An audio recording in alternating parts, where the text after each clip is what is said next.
Welcome viewers, आज हम लोग पढ़ेंगे electrochemical machining process. Electrochemical machining process एक नॉन कन्वेंशनल मशीनिंग प्रोसेस है, जिसे अनकन्वेंशनल मशीनिंग प्रोसेस भी कहा जाता है। अब यहाँ पर हम देख रहे हैं कि जो मशीनिंग प्रोसेस हो रहा है वो इलेक्ट्रिकल और केमिकल दोनों एनर्जी के कंबाइंड फॉर्म को यूज़ करके मटेरियल को रिमूव किया जाता है। यह प्रोसेस जनरली जो होता है ये इलेक्ट्रोप्लेटिंग प्रोसेस के रिवर्स पे काम करता है। और किस प्रिंसिपल पर ये बेस्ड है? इलेक्ट्रोलाइसिस प्रिंसिपल पर ये बेस्ड है। जनरली क्या होता है, जो मेटल में इलेक्ट्रिसिटी कंडक्ट होती है वो फ्री इलेक्ट्रॉन के थ्रू, लेकिन सॉल्यूशन में जो इलेक्ट्रिसिटी कंडक्ट होती है वो मूवमेंट ऑफ आयन के थ्रू होता है। अब यहाँ पर हम एक चीज देख सकते हैं, जो इलेक्ट्रोलाइट आप ले रहे हो, ठीक है, उसमें इलेक्ट्रिसिटी जो कंडक्ट होगी वो मूवमेंट ऑफ मैटर। इलेक्ट्रोलाइट जो है जो यूज करेंगे हम लोग वो इलेक्ट्रिसिटी को कंडक्ट करती है।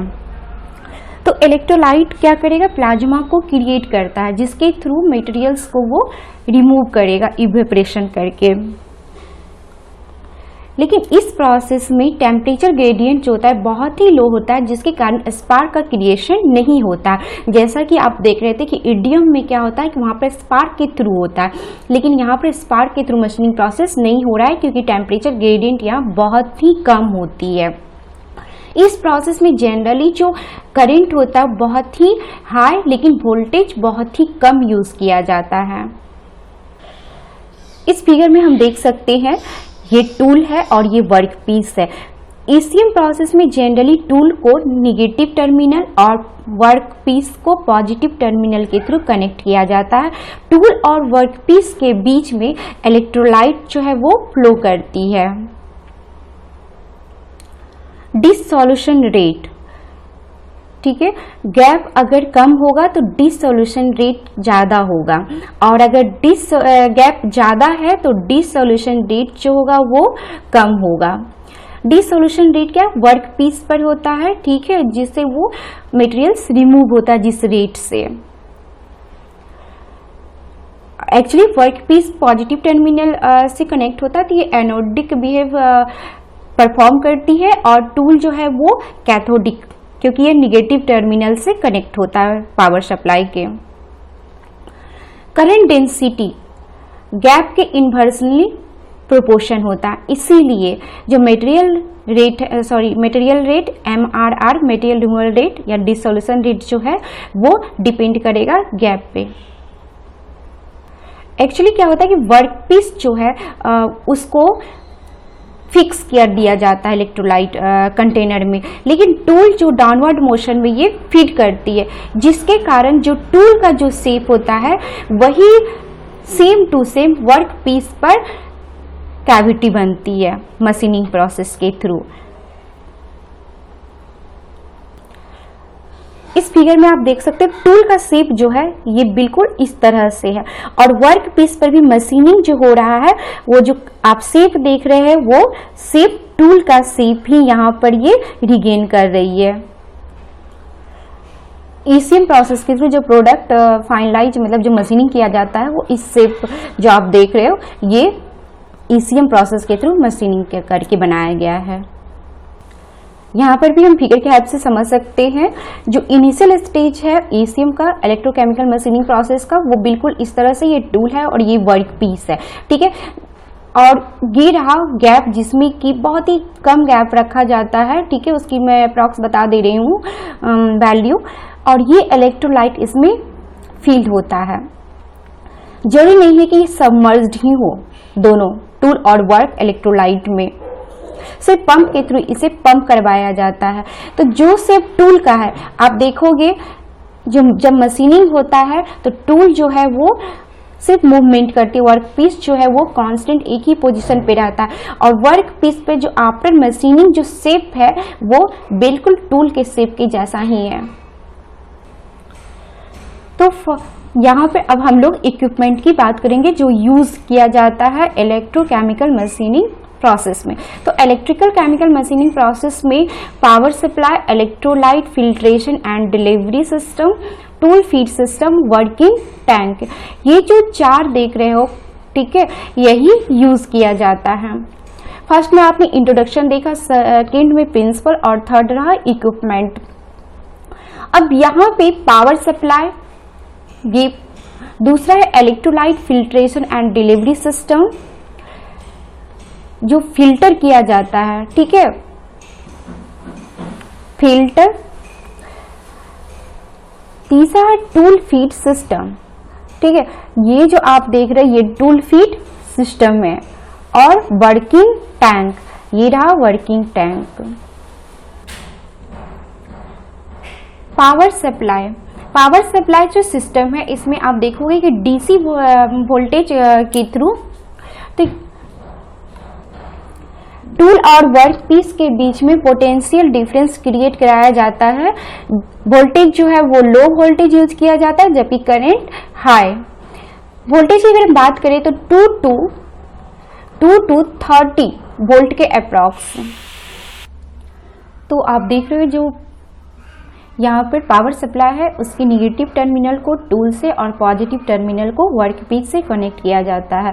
टूल जो है ये कैथोड की तरह बिहेव करेगी और वर्क पीस जो है ये एनोड की तरह। वर्क पीस यहाँ पर आप देख रहे हो फिक्सर के थ्रू ये फिक्स कर दिया गया है। बस टूल का जो होगा वो फीडमेंट सिर्फ फीड होगा, दैट मीन्स मूवमेंट होगा यहाँ पे। और टूल और वर्क पीस के बीच में जो गैप है ये बहुत ही मिनिमम रखा जाता है। टूल जो आप ले रहे हो उसका मटेरियल जो होना चाहिए वो कोरोजन प्रूफ होना चाहिए, नॉन कोरोसिव बिहेवियर परफॉर्म करे, ठीक है। और थर्मल कंडक्टिविटी और इलेक्ट्रिकल कंडक्टिविटी ये दोनों बिहेवियर ही इसमें प्रेजेंट हो। जैसे कि हम इस मटेरियल को ले सकते हैं स्टेनलेस स्टील, ब्रास, कॉपर, ठीक है। और जो वर्कपीस हो ये भी थर्मल कंडक्टिविटी और इसका इलेक्ट्रिकल कंडक्टिविटी दोनों जो होना चाहिए ये गुड होना चाहिए। जो फीड यूनिट है उसका वर्क क्या होता है कि वो कॉन्स्टेंटली मूव कराता है टूल को डाउनवर्ड डायरेक्शन में। नेक्स्ट आप जो देख रहे हैं इसमें इलेक्ट्रोलाइट फील्ड है टैंक में, तो इलेक्ट्रोलाइट का यूज जो है वो इलेक्ट्रिकल सर्किट बनाने के लिए किया जाता है। जब पावर सप्लाई से टूल और वर्कपीस को कनेक्ट किया जाता है तो इलेक्ट्रोलाइट जो है ये इलेक्ट्रिकल सर्किट फील करती है, जिसके कारण टूल और वर्कपीस के बीच में आयन का मूवमेंट होता है। दूसरा वर्क भी है इलेक्ट्रोलाइट का, ये क्या करती है, हीट जो प्रोड्यूस हो रहा है करंट के पास होने के कारण उसको भी ये रिमूव करती है एज ए कूलेंट। और थर्ड इसका है जो सॉल्ट लाइक इलेक्ट्रोलाइट का यूज किया जाता है, ठीक है, जैसे कि सोडियम क्लोराइड या सोडियम नाइट्रेट का। और ये क्या करती है, वहां से जो चिप जो होता है, ठीक है, वर्कपीस से जो निकल रहे हैं उसको ये फ्लश अप करके इस टैंक में ये उसे कलेक्ट करवाता है। यहाँ जो है चिप अगर मैं करी तो वो है स्लग, ठीक है, स्लग जो प्रेसिपिटेट है जो कि इलेक्ट्रोलाइट में डिसॉल्व नहीं हो पाता है, ठीक है, उस मतलब उनका कहने का सेंस हुआ। जो यहाँ पर आप देख रहे हो स्लग कंटेनर में यहाँ पर स्लग कलेक्ट होती है। फिल्टर का वर्क होता है कि इसका यूज क्या करते हैं, इलेक्ट्रोलाइट को फिल्टर करते, जो अनवांटेड मटेरियल्स होता है उसको वो रिमूव करता है। पंप का काम है कि इलेक्ट्रोलाइट को वो पंप करता है टूल और वर्कपीस के बीच में। प्रेशर गेज, प्रेशर गेज का क्या काम है कि जो टूल और वर्कपीस के बीच में जो इलेक्ट्रोलाइट जो पंप किया जा रहा है उसके प्रेशर को वो कंट्रोल करती है। फ्लो मीटर, फ्लो मीटर क्या करती है, जो इलेक्ट्रोलाइट जो फ्लो होकर के टैंक में जा रहा है उसके फ्लो रेट को कंट्रोल करती है। तो ये जो आप देख रहे हो ये अरेंजमेंट है ईसीएम प्रोसेस का, टूल वर्कपीस, ठीक है, वर्कपीस जो है वो फिक्सर पे फिक्स किया गया है और टूल और वर्कपीस दोनों को टैंक में रखा गया है जिसमें कि इलेक्ट्रोलाइट फिलअप करवाई जाती है और टूल और वर्कपीस को पावर सप्लाई से कनेक्ट करवाया गया है। और यहाँ पर जो आप देख रहे हो ये स्लग कंटेनर है, जिसमें कि यहाँ पर जो भी प्रिसिपेट होती है इलेक्ट्रोलाइट वो इसमें आपका कलेक्ट हो रहा है, यहाँ से होते हुए स्लग इसमें आ जाएगा और इलेक्ट्रोलाइट जो है वो पंप के थ्रू यहाँ पर फिल्टर हो करके फिर इस कंटेनर में आएगा। ये फिल्टर इलेक्ट्रोलाइट है जो पंप के हेल्प से प्रेशर रिलीफ वाल्व होते हुए, फ्लो कंट्रोल वाल्व होते हुए, फ्लो मीटर को होते हुए, ठीक है, ये सब अपना अपना वर्क करती है। जैसे कि प्रेशर रिलीफ, आप कितना प्रेशर चाहिए वो यहाँ पर उसे उस के थ्रू यहाँ, ठीक है, फिट करती है।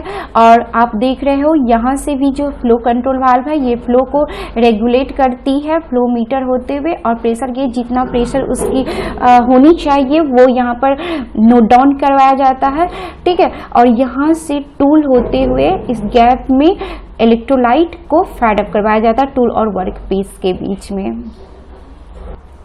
प्रोसेस ईसीएम प्रोसेस में क्या है, डीसी वोल्टेज जो 10 to 25 वोल्ट, आप कहीं कहीं पे देखोगे 2 to 30 वोल्ट लिखा होता है, कहीं पे आप देखोगे 8 to 20 वोल्ट भी लिखा हुआ है। तो हर एक बुक पे जो आप देखोगे कुछ कुछ डिफरेंस रहता है, लेकिन रेंज जो है वो आपका अप्रॉक्स सबका सेम होता है।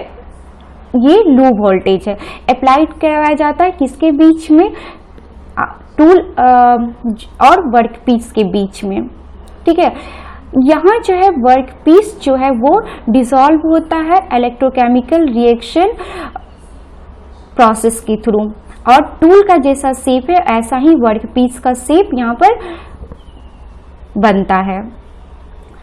इलेक्ट्रोलाइट जो फ्लो करती है बहुत ही हाई स्पीड से 10 to 60 मीटर पर सेकेंड, और जो गैप है वो कितना 0.1 to 0.6 mm to dissipate heat and wash away the dissolved metal.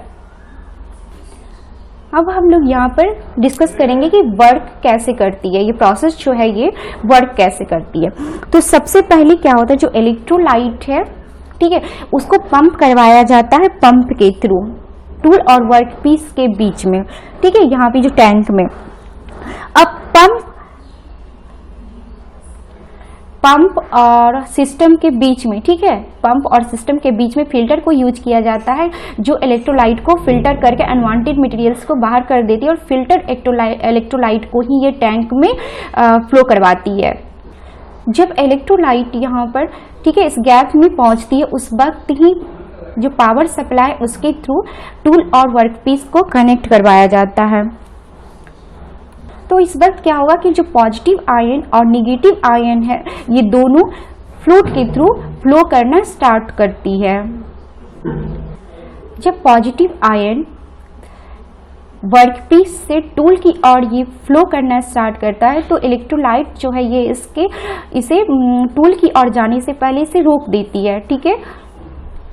तो उसी वक्त यहाँ पर मटेरियल जो है वो रिमूव होना स्टार्ट हो जाता है, क्योंकि इलेक्ट्रोलाइट उसे डिसॉल्व करके यहाँ से बाहर निकाल देती है इस गैप से, और जो टूल का निगेटिव आयन है वो कंटिन्यू वर्कपीस पर स्ट्राइक करते रहती है। तो जो शेप टूल का होता है वही शेप वर्कपीस जो है वो गेन करती है, और यह प्रोसेस कंटिन्यू चलते रहता है। यहाँ पर हम एग्जाम्पल के थ्रू भी समझ सकते हैं कि सपोज इट अगर वर्कपीस जो है ये कोई स्टेनलेस स्टील या आयरन का हम कोई कंपोनेंट ले रहे हैं, ठीक है, तो उस पर कैसे रिएक्शन करता है, यहाँ पर केमिकल रिएक्शन कैसे होता है और मशीनिंग रिमूविंग कैसे होती है वो हम एक एग्जाम्पल के थ्रू समझते हैं। यहाँ जो है, ठीक है, एग्जाम्पल कौन कौन रिएक्शन हो रहा है कैथोड पे, ठीक है, आप देख रहे हो। जब पोटेंशियल डिफरेंस अप्लाई किया जाएगा वर्कपीस और टूल के बीच में तो पॉजिटिव आयन क्या करती है वो टूल की ओर माइग्रेट हुई और निगेटिव आयन वर्कपीस की ओर। लेकिन आप जानते हैं कि इलेक्ट्रोलाइसिस जो यहाँ पर इलेक्ट्रोलाइसिस प्रोसेस होता है, ठीक है, तो जिसके कारण यहाँ हम सबसे पहले कहेंगे जो इलेक्ट्रोलाइसिस हम लोग लिए हैं वो NaCl सोडियम क्लोराइड और जल, ठीक है, H2O का मिक्सचर है। तो इलेक्ट्रोलाइसिस प्रोसेस जो होगा वो सोडियम और क्लोराइड दो में टूटेंगे और जल जो है वो हाइड्रोजन आयन और हाइड्रोक्साइड आयन में टूटता है। तो सबसे पहले हाइड्रोजन आयन जो है, जो हाइड्रोजन और हाइड्रोक्साइड आयन टूटा है जल से, तो वो हाइड्रोजन आयन जो टूल से आ रही है इलेक्ट्रॉन उसको क्या करता है वो कंबाइन करता है, ठीक है, और H2 गैस, हाइड्रोजन गैस बनकर के इन्वायरमेंट में ये चला जाता है। सेम उसी वक्त आयरन एटम जो है, जो वर्कपीस आपने लिए हुए हैं, ठीक है, आयरन एटम वो वर्कपीस से आता है और वो रिजॉल्व होगा आयरन पॉजिटिव में और ये निगेटिव आयन, ठीक है।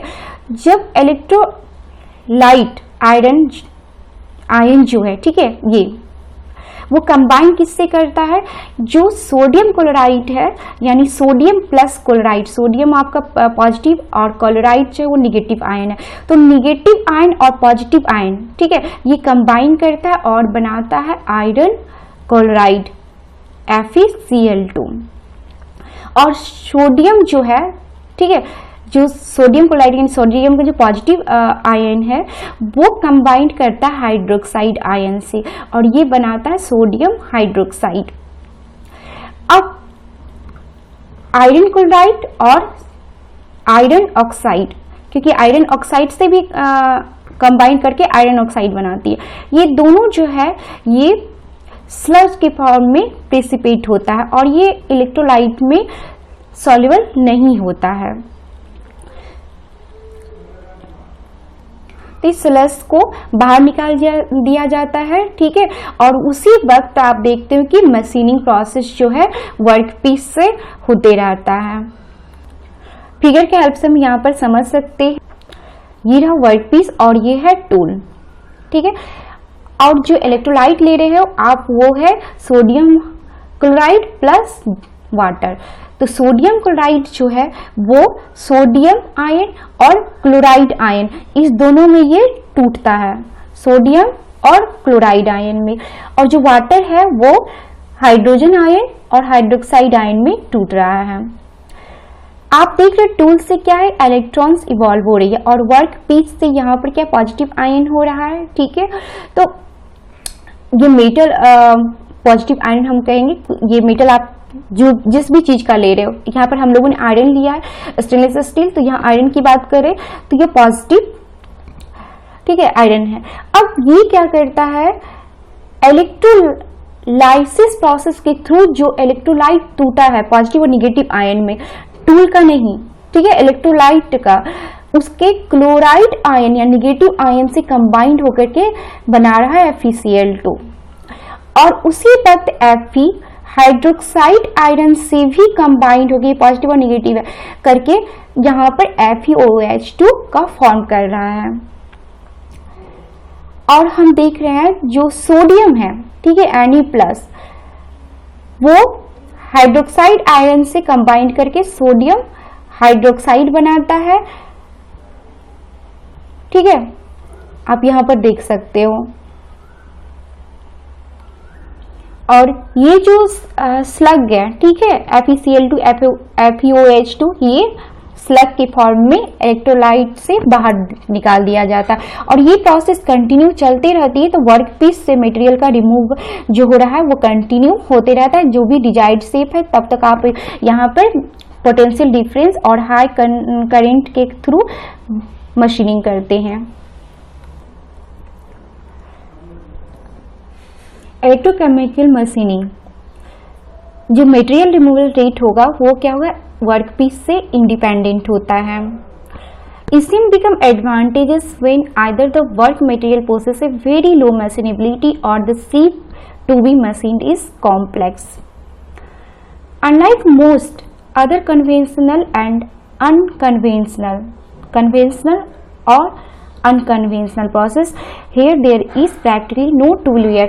जैसा कि आपने देखा था नॉन कन्वेंशनल की बात हम लोग करें तो टूल में, ईडीएम प्रोसेस में टूल में भी वेयर हो रहा था, लेकिन यहाँ पर जो है टूल में वेयर नहीं हो रहा, क्योंकि वर्कपीस का जो आयन है वो टूल तक पहुंच ही नहीं पाती है, उसे इलेक्ट्रोलाइट जो है वो प्रिवेंट कर देती है। सिर्फ टूल का ही आयन जो है वो वर्कपीस पर स्ट्राइक करती है, जो मेटेरियल्स को रिमूव करती है, इसीलिए सिर्फ वर्कपीस पर ही जो है वो मटेरियल्स रिमूव होता है, टूल पर नहीं। तो it appears that since machining is done electrochemically, the tool experience no force. The fact is that the tool and work is subjected to large force exerted by the high pressure fluid in the gap. ठीक है, जो यहाँ पे tool और work piece है वो pressure जो है वो किससे गेन करता है, हाई प्रेशर फ्लूइड से। ठीक है, जो इलेक्ट्रोलाइट आप यहाँ पर प्रेशर के थ्रू पंप करते हो, और लेकिन इलेक्ट्रोकेमिकल प्रोसेस के यानी दैट मीन्स इलेक्ट्रोलाइसिस के कारण ये कोई भी फोर्स एक्सपीरियंस नहीं करता है। इलेक्ट्रोलाइसिस जो जनरली फेराडे के थ्रू जो 2 लॉ प्रपोज किया गया है उस पर ये गवर्न करती है। सबसे फर्स्ट क्या है कि जो केमिकल चार्ज उसके अमाउंट जो प्रोड्यूस किया जाता है इलेक्ट्रिक करंट के थ्रू, ठीक है, एम जो आप देख रहे हो वो प्रोपोर्शनल होता है क्वांटिटी ऑफ इलेक्ट्रिसिटी पास्ड जितना कर रहा है। The amount of chemical changes produced by an electric current, that is the amount of any material dissolved or deposited, is proportional to the quantity of electricity passed. Second, the amount of different substance dissolved or deposited by the same quantity of electricity are proportional to their chemical equivalent weight. M is equal to directly proportional to ITE. M क्या है, ये mass of the dissolved metal, I current, T time और E is the gram chemical equivalent. E is equal to E by Z। E है atomic mass of anode and Z जो है वो valency of dissolution of anode. Anode यहाँ पर हम लोग बात करें वर्क पीस का, जो आप वर्क पीस लेते हो मशीनिंग के लिए, उसकी वैलेंसी आप लोग यूज करोगे फार्मूला में। इलेक्ट्रोलाइसिस में जो मटेरियल रिमूवल रेट है वो 3000 to 4000 mm³ पर मिनट। यहाँ पे फार्मूला हम लोग देख सकते हैं Q इक्वल टू EI बटे rho Z F. E by Z आप देख रहे हैं कि E है, ठीक है, ग्राम केमिकल इक्विवेलेंट। तो यहाँ पर E बाई जेड को हम लोग EI बाय रो एफ में सिंप्लीफाई किए। F क्या है, ये फैराडे कांस्टेंट है। F का वैल्यू होता है 96,500 कूलम्स। आप देख रहे हो E जो है E बाई जे होगा, I करेंट है, रो जो है डेंसिटी ऑफ द मटेरियल्स होगा और F जो है ये फैराडे कांस्टेंट है। Application of ECM die sinking, profiling and contouring, trepanning, grinding, drilling and micro machining. ये जो आप देख रहे हो डाई सिंकिंग है, जो अब सेम टूल का है वही वर्क पीस का भी है। ये प्रोफाइलिंग, ड्रिलिंग, ट्री पैनिंग, ठीक है, सिर्फ इतना ही मशीनिंग करना है ये वो वर्क पीस पर। तो ये जो है ये ट्री पैनिंग है। प्रोसेस पैरामीटर, पावर सप्लाई जो है वो टाइप है डीसी, ठीक है, डायरेक्ट करंट। वोल्टेज अप्लाई करेंगे 2 to 35, कहीं भी आप देखोगे 2 to 30 वोल्ट होगा, कहीं पे आप देखते हो 2 to 8 वोल्ट भी लिखा होता है, ठीक है। तो जो रेंज लिया गया वो 2 to 35। Current 50 to 40,000 ampere. Current density 0.1 ampere per mm² to 5 ampere per mm²। अब इलेक्ट्रोलाइट में जो हम देख रहे हैं कि मटेरियल्स जो लिए हैं sodium chloride and sodium nitrate, ये किसी में से दोनों में से कोई एक लेना है, ठीक है। Temperature 20 degree centigrade to 50 degree centigrade, बहुत ही टेम्परेचर यहाँ पर कम होता है। फ्लो रेट जो होगा इलेक्ट्रोलाइट का, ठीक है, वो भी हम लोग बात कर चुके हैं, यहाँ पर IPM में है तो 220 IPM पर 100 ampere current. Pressure 0.5 to 20 bar. Dilution 100 ग्राम पर लीटर टू 500 ग्राम पर लीटर। वर्किंग गैप ही जो है टूल और वर्क पीस के बीच में जो गैप है 0.1 mm to 2 mm। Overcut 0.2 mm to 3 mm। Feed rate 0.5 mm per minute to 15 mm per minute. Electrode materials, ये कॉपर, ब्रास, ब्रॉन्ज कुछ का भी हो सकता है। सरफेस रफनेस जो होगा वो 0.2 to 1.5 माइक्रोमीटर। हम एडवांटेज देख सकते हैं, ठीक है। क्या है? High shape complexity possible, high MRR possible, high strength materials, mirror surface finish possible. Disadvantage, जो वर्कपीस सिर्फ इलेक्ट्रिकली कंडक्ट हो, ठीक है, वही यूज कर सकते हैं हम लोग।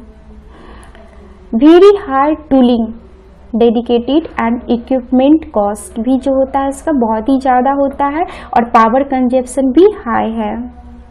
Application complex cavity in high strength materials, जैसे कि एरोस्पेस इंडस्ट्री में जहाँ पर मास प्रोडक्शन की जरूरत होती है, जैसे कि turbine blade. Okay, thank you.